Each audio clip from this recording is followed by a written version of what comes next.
Kumekucha, tumshukuru Mungu. Leo nataka kuzungumzia jambo fulani, maana ni jambo lenye limekuwa la kawaida sana.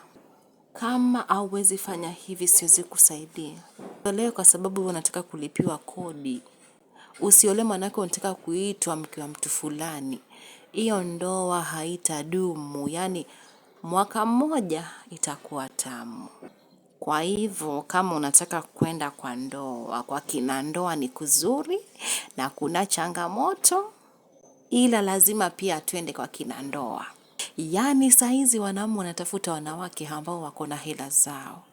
Endelea kusema mimi sitaki kufanya kazi. Baki na huo upishi wako dada na urembo wako mlangoni. Hebu inuka, ukatafute maisha. Unapotafuta maisha, hapo katikati kutokana na mume mzuri atakaye kuja, ambaye hatataka kunyanyasa, ambaye atajua huyu nilimpata akifanya hivi na anajiweza. Usiende kwa kina ndoa ukiwa mnyonge. Walioenda wakiwa wanyonge walimaliza mwaka mmoja na wakaondoka, na ndio walisema ndoa ni mbaya.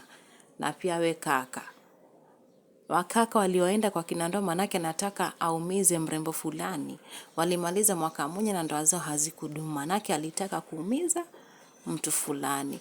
Usiende kwa kina ndoa maana unataka kuumiza mpenzi wako, kisa na maana unaona huyu hanifai, huyu nataka kumuonyesha. Utabaki na ubabe wako. Kwa hivyo jamani, hebu tuweni makini. Kwa kina ndoa sio kubaya, na ni jambo zuri, limeandikwa mpaka kwa Biblia. Kwa hivyo wewe, hebu jitahidi. Sawa sawa.